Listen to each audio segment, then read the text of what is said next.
ஹரே கிருஷ்ணா கிருஷ்ணா கிருஷ்ணா ஹரே ஹரே, ஹரே ராம ராம ராம ஹரே ஹரே.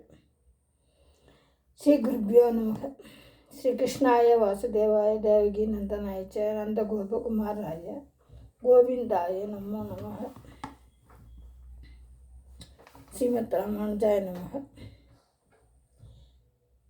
அன்பானவர்களுக்கு மீனாட்சியின் அன்பு வணக்கம். நம்ம ஏற்கனவே ஸ்ரீமத் பகவத்கீதையில் ஸ்லோகங்கள் பற்றி ஒரு 16 அத்தியாயம் வரையும் நம்ம ஏற்கனவே பார்த்தோம். அப்புறம் என்னால் வீடியோ போட முடியல. இப்போ மீண்டும் பகவத்கீதை பற்றி எனக்கு தெரிஞ்சதை உங்களுக்கிட்ட சொல்லலாம். ஒருத்தர் அதை பற்றி பகவத்கீதை பற்றி ஒரு டிஸ்கஷன் மாதிரி.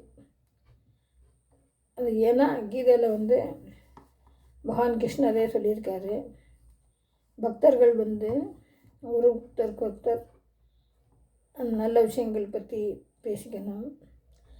கிருஷ்ணர் பற்றி நம்ம அவருடைய மகிமைகள் பெருமைகள் இதெல்லாம் ஒருத்தருக்கு ஒருத்தர் கலந்து பேசி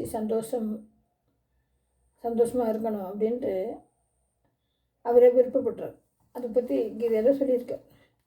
அதனால் நான் படித்து எனக்கு ரசித்த விஷயங்களை உங்களுக்கும் சொன்னால் நீங்களும் மகிழ்ச்சி அடைவீங்க அப்படிங்கிற ஒரு நல்ல நோக்கத்தில் தான் நான் ஆரம்பித்தேன். நடுவில் கொஞ்சம் முடியல. மீண்டும் திரும்ப அந்த 17-18 அத்தியாயத்தை சொல்லணும். ஆனால் அதுக்கு முன்னாடி நம்ம ஏற்கனவே பார்த்த இந்த 16 அத்தியாயத்தை பற்றி கொஞ்சம் சுருக்கமாக சொல்லிவிட்டு அப்புறம் இந்த மீதி விடுபட்டதை நம்ம சொன்னோம்னா உங்களுக்கு புரிஞ்சுக்கிறதுக்கு ஒரு இதாக இருக்கும். அதனால் முதல்ல நான் ஃபஸ்ட்டு அத்தியாயத்துலேருந்து நான் சொன்னதை ஒரு சுருக்கமாக பார்ப்போம். முதல்ல கீதை எங்கே இருக்குது அப்படின்னா மகாபாரதத்தில் இருக்குது. மகாபாரதத்தில் இந்த பாண்டவர்களுக்கும் அர்ஜுனனுக்கும், அதாவது அர்ஜுனன் பாண்டவர்கள் சைடு, பாண்டவர்களுக்கும் கௌரவர்களுக்கும் குருஷேத்திரத்தில் போர் நடக்க போகுது. அதுக்கு முன்னாடி தான் இந்த பகவத்கீதைங்கிறதே உருவாகுது. எதனால் போர் அப்படின்னா, இந்த பாண்டவர்களும் கௌரவர்களும் அண்ணன் தம்பிகள் தான். அதாவது பெரியப்பா பிள்ளை சித்தப்பா பிள்ளை, சொத்து தகராறு தான். ஏற்கனவே இவங்களுக்குள்ள பிரச்சனை வரக்கூடாது அப்படிங்கிறதுக்காக பிதாமகர் பீஷ்மர் இந்த மாதிரி பெரியவர்கள்லாம் அந்த நாட்டை உங்களுக்கு பிரித்து கொடுத்தாங்க. நீ ஹஸ்தினாபுரத்தில் இரு, நீ இந்த இடத்துல இரு அப்படின்ட்டு பிரித்து கொடுத்தாங்க. பாண்டவர்கள் தங்களுக்கு கொடுத்த இடத்த அவங்க நல்லா மேம்பட்டு அவங்க ராஜ்யத்தெல்லாம் ஸ்தாபித்து எல்லாம் பண்ணணும். அப்போ அதை பார்த்து துரியோதனனுக்கு ஒரு பொறாமை. இங்கேருந்து போயிட்டு அவன் நல்லா செழிப்பாக இருக்கானு அப்படின்ட்டு, அதனால் அவங்க சொத்தெல்லாம் பிடுங்கணும் அப்படின்ட்டு வஞ்சகமாக சூது கலைச்சி அவங்க தப்பாக சூதாடி அவங்கக்கிட்ட இருக்கிற நாடு சொத்து படைகள் செல்வங்கள் எல்லாத்தையும் அபகரிச்சுட்டு அவங்கள வனவாசத்துக்கு அனுப்பிச்சிட்டார். 13 வருஷம் மொத்தம் தண்டனை. அதில் 12 வருஷம் வனவாசம். ஒரு வருஷம் யாருக்குமே தெரியக்கூடாது, அப்படி இருக்கணும். யாருக்காவது தெரிஞ்சிருச்சுன்னா அவ்வளோதான், திருப்பி முதல்ல இருந்து 12 வருஷம் அப்புறம் 1 வருஷம், இந்த மாதிரி ஒரு தண்டனை கொடுத்துட்டார். இந்த 12 வருஷம் 1 வருஷமெல்லாம் முடிச்சுட்டு இந்த தண்டனை காலம்லாம் முடிஞ்சிருச்சு. அப்போ எங்கள் ராஜ்யத்தை திருப்பி கொடுங்க அப்படின்னு சொல்லி கேட்கும்போது, அதெல்லாம் கிடையாது, உங்களுக்கு ராஜ்யம் எதுவும் கிடையாது அப்படின்ட்டு துரியோதனை சொல்லிடுறான். அதனால் எல்லாமே சத்திரியா, அவர்களுக்குன்னு ஒரு ரோஷம் உண்டு. நம்மகிட்டேருந்து வஞ்சகமாக அபகரிச்சுட்டு அதுக்குரிய தண்டனையே நம்ம அனுபவித்த பிறகு திரும்ப கேட்கும்போது கொடுக்க மாட்டேன்னு சொன்னாக்க அதை விட்டு கொடுத்து போகிறது சத்திரியர்களுக்கு அழகில்லை. அதனால் தன்னுடைய சொத்தை எப்படியாவது மீட்கணும். இப்போ அவன் சொத்தை அபகரிக்கணுங்கிறதுக்காக இந்த போர் கிடையாது. நம்மளுடைய சொத்தை மீட்கணும் அப்படிங்கிறதுக்காக தான் பாண்டவர்கள் வந்து இதை வந்து போருக்கு ஆயத்தம் வராங்க.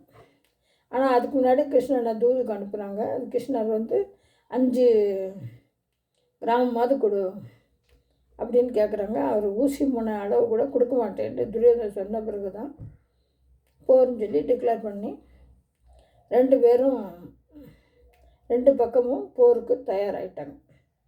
இந்த பக்கம் பாண்டவ சேனை, அந்த பக்கம் கௌரவ சேனை. இது 7 அட்சரோணி, அது 11 அட்சரோணி. இப்போ வந்து அர்ஜுனன் துரியோதனன் 2 பேருமே போருக்கு முன்னாடி கிருஷ்ணர்கிட்ட உதவி கேட்டு போகிறாங்க.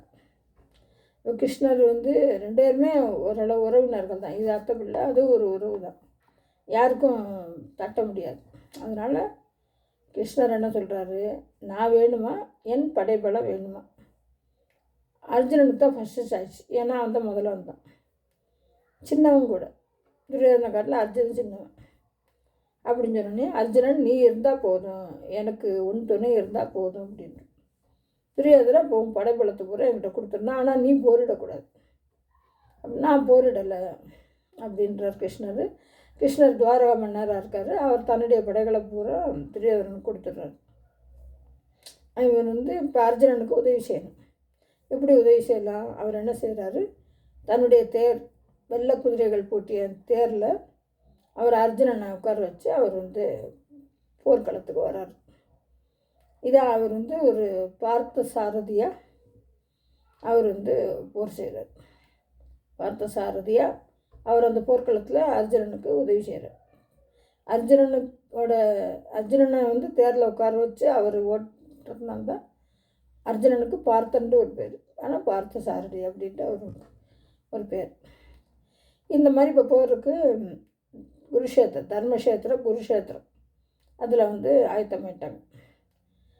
அப்போ தான் திடீர்னு அர்ஜுனனுக்கு இவ்வளோ நாள் வரையும் சண்டை போடணும், நம்ம ராஜ்யத்தை மீட்கணும் அப்படின்ட்டு சொல்லிகிட்டு இருந்த அர்ஜுனனுக்கு திடீர்னு இந்த எய்த்த பக்கம் பீஷ்மர், அவர் தான் பிதாமகர், எல்லாருக்கும் மூத்தவர். துரோணர், எல்லாருக்கும் வில் வித்தை சொல்லி கொடுத்தவர். இவங்க எல்லாருமே சித்தப்பாக பெரியப்பாக எல்லாம் உறவுக்காரங்க தான், எல்லோரும் நண்பர்கள், பழகினவர்கள். இவங்க எல்லாரும் எதிர்த்து எப்படி போர் செய்கிறது அப்படின்ட்டு ஒரு கலக்கம் திடீர்னு ஏற்பட்டது. அது அதன் காரணமும் பகவான் தான். பகவான் அவருக்கு ஒரு அப்படி கலக்கத்தை ஏற்படுத்தி அந்த கலக்கத்தை போக்குறதுக்காக சில விஷயங்கள் அர்ஜுனனுக்கு சொல்கிறது. அது கீதை. அது நம்மளை மாதிரி உள்ளவங்களுக்கு, மற்ற உலக மக்களுக்கு நல்ல ஒரு பயன்படம் இருக்கணும் அப்படிங்கிறதுக்காக அந்த கலக்கத்தையே அர்ஜுனனுக்கு பகவான் தான் ஏற்படுத்துறது. இல்லைன்னா இப்படி நேற்று வரையும் சண்டைக்கு போகணுங்கிறவர் இன்றைக்கி எப்படி அவருக்கு தெரியாதா? ஏத்தாப்பில் பீஷ்மர் இருக்கார், துரோணர் இருக்கார், அங்கே தான் சண்டை போடுவாங்க, இதெல்லாம் முன்னாடி தெரியும். தெரிஞ்சுமே வந்து இன்றைக்கி திடீர்னு அவர் வந்து கலங்கிறதுக்கு காரணம் என்னென்னா, அந்த உள்ளேருந்து ஒரு கலக்கத்தை பகவான் ஏற்படுத்தினார். ஏன்னா அந்த கீதைன்னு ஒரு புனிதமான விஷயம் நமக்கு கிடைக்கணும் அப்படின்ட்டு.